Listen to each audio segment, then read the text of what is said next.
Are hidden property liens lurking in your potential real estate investment? Let us show you how to uncover them online like an absolute pro. Welcome, everyone. Okay, let's dive right into this explainer and learn how to navigate the complex and, yeah, sometimes frustrating, but incredibly rewarding world of online property lien searches. Because whether you're a buyer, an investor, or a legal professional, mastering these online databases, it's an absolute superpower. I really want you to ask yourself this high-stakes question right out of the gate. Why? Because missing a single hidden encumbrance could literally turn your dream investment into a complete financial nightmare. Think about it. When you acquire real estate, what you're really acquiring is the title to that property. And if that title isn't clean, well, you're just buying someone else's debt. The crucial takeaway here is that failing to verify a clear and marketable title can lead to some severe financial disasters. We're talking about block sales, forced foreclosures, and thousands of dollars down the drain in legal fees. But hey, don't worry. By the end of this explainer, you're going to know exactly how to protect yourself using digital public records. So today, we're going to investigate exactly how to uncover these risks. We'll start with the hidden lien threat, navigate the tricky multi-county search trap, talk about accessing the right databases, walk through a step-by-step search process, reveal some pro tips, and wrap it all up with a final checklist.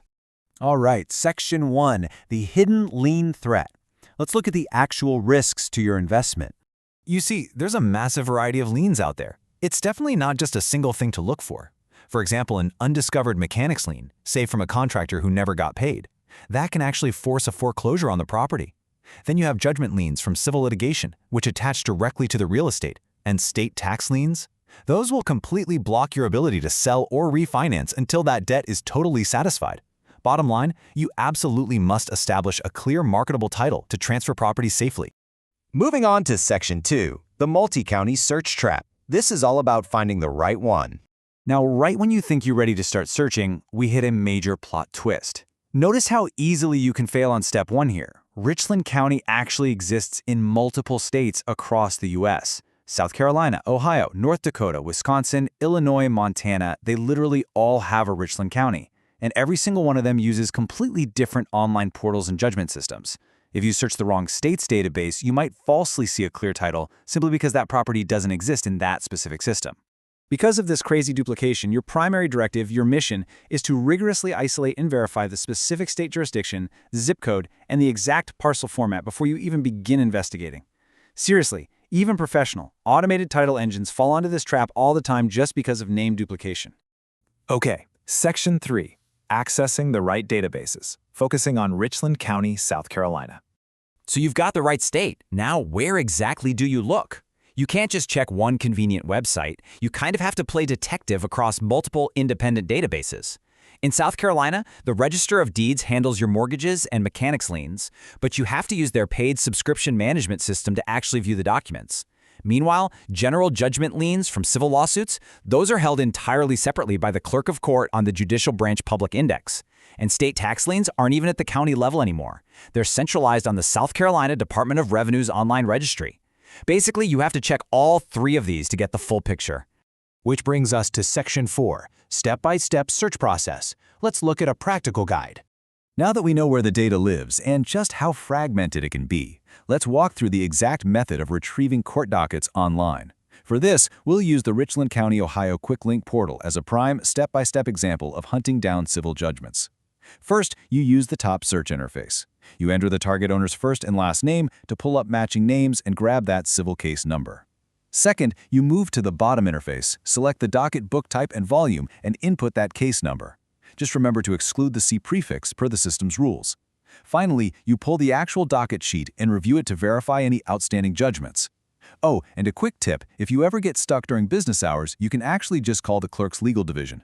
They're usually super helpful with navigating their system. All right, Section 5, pro tips and tricks. We're getting into insider strategies and hidden traps here. Let's elevate you from a novice to a true pro by looking at some insider tricks you absolutely need to know. Jumping back to Richland County, South Carolina, here is a massive hidden trap, the spatialist opt-out. Property owners can literally fill out a form to remove their property boundaries and ownership records from the public-facing online GIS maps. If they do this and you search the map, the property completely vanishes. It looks like a dead end, but underwriters know you just need to pivot your investigation. You go directly to the manual historical indexes or the subscription management system, totally bypassing that mapping software. You also need to pay close attention to the incredibly strict statutory deadlines in South Carolina for mechanics liens. The clock starts ticking on the very last date of work on the property. The contractor then has exactly 90 days to serve and file the lien. But wait, it doesn't end there. They have exactly 6 months from that last date of work to file a suit to foreclose. If they miss these windows, the lien becomes completely unenforceable by law. Because that mechanics lien requires a secondary civil foreclosure suit to stay alive, you've got to do some cross-referencing. You have to search the clerk of court dockets for a lis pendens, which is just a formal notice of a pending lawsuit. If you find a mechanics lien in the Register of Deeds, but you don't find a corresponding lis pendens filed within 6 months at the clerk of court, well, that lien has likely expired.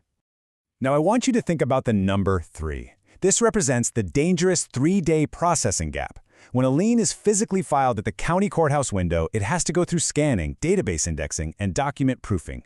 That whole process takes up to 3 business days.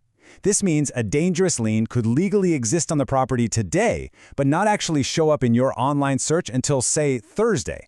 Always buffer your online searches with a 3-day gap awareness. And finally, Section 6, Final Checklist and Disclaimer. Let's go over some crucial reminders.